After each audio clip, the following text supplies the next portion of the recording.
Hello everyone and welcome to a new video of your Polyglot Academy. Today it's lesson 14 and I'm going to teach you what modal verbs are and how to form them. So let's start. Now, what are modal verbs?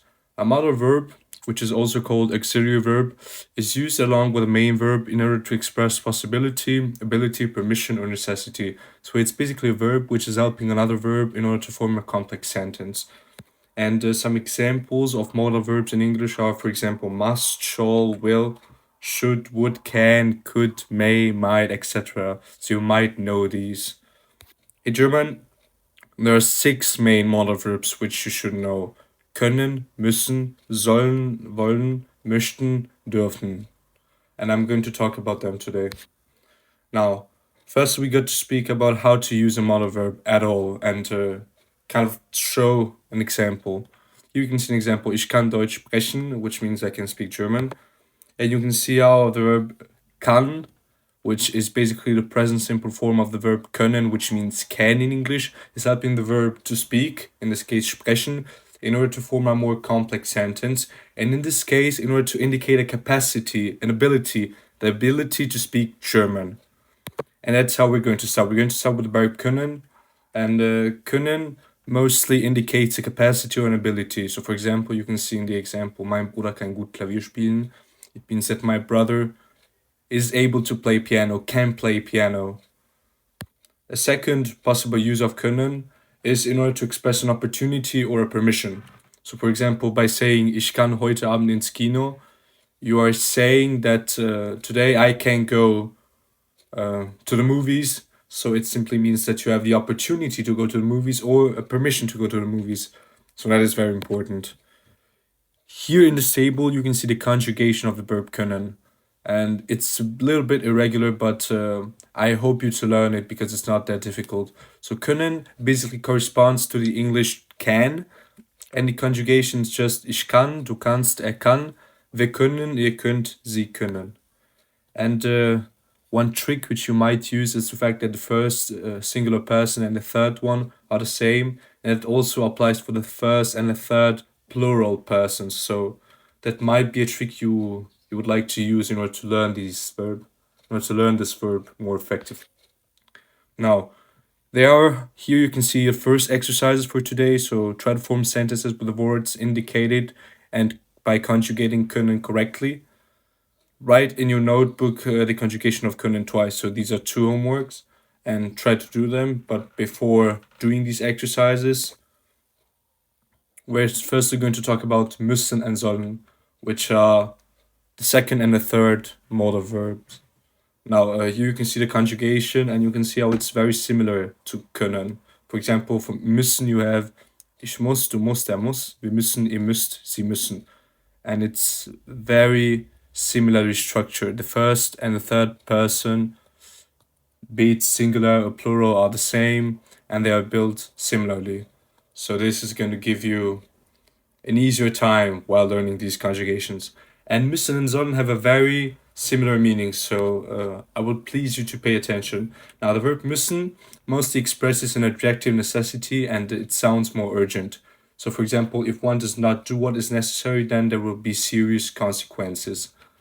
And because of that, it corresponds to the English must. Here you can see an example. Nick muss Deutsch lernen means Nick must learn German. And you can see here how we have this objective necessity and this origins. Nick must learn German because if he, for example, if he would like to live in Germany, then this is his only possibility to live. He can't live in Germany without speaking German, for example. So this is the serious consequence. He will not be able to live a serene life. You can see another example. Nick is krank und muss also zum Arzt gehen, which means that Nick is sick and must go to the doctor. Because of the fact that Nick is sick, he must go to the doctor because if Nick is not going to go to the doctor, then there will be serious consequences. He might get more sick, he might get a virus, he might get something more serious. So we use müssen for such cases. Now, the verb sollen is generally used to report a request or an order given by someone else.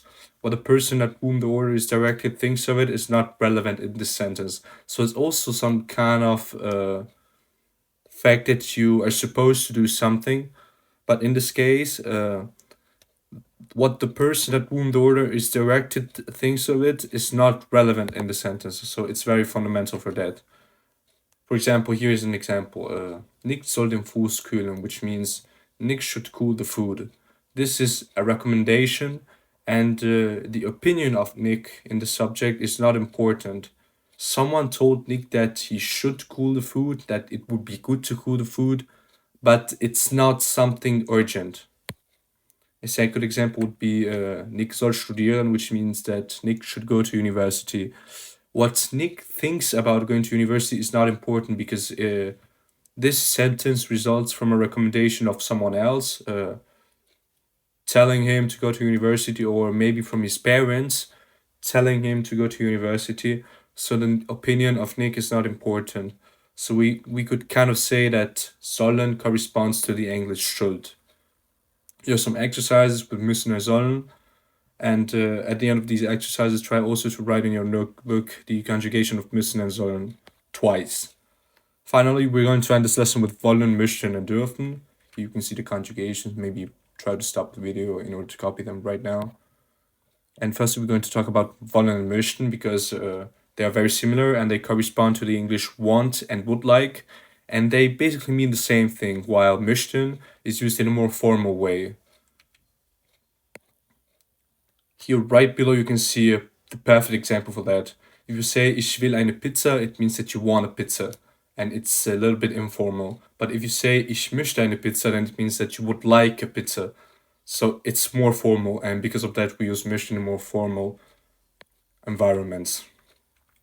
Here we're going to talk about dürfen, which is the last modal verb and the least important, and it corresponds to the expression having permission, and is not used as much as the other modal verbs. Here you can see the perfect example. Hier darf man rauchen means you are allowed to smoke here, or you have the permission to smoke here. And you can see how the meaning of dürfen, which is in this case darf, is correlated to the sentence. Someone, or generally, you have the permission to smoke in a specific place.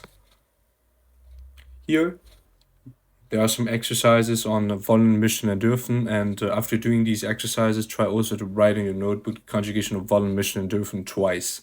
And in order to end this lesson, here is a general table with the most important usages of können, müssen, sollen, wollen, möchten, and dürfen. So you can see for können, we use können for possibilities and abilities. For example, ich kann schwimmen, I can swim.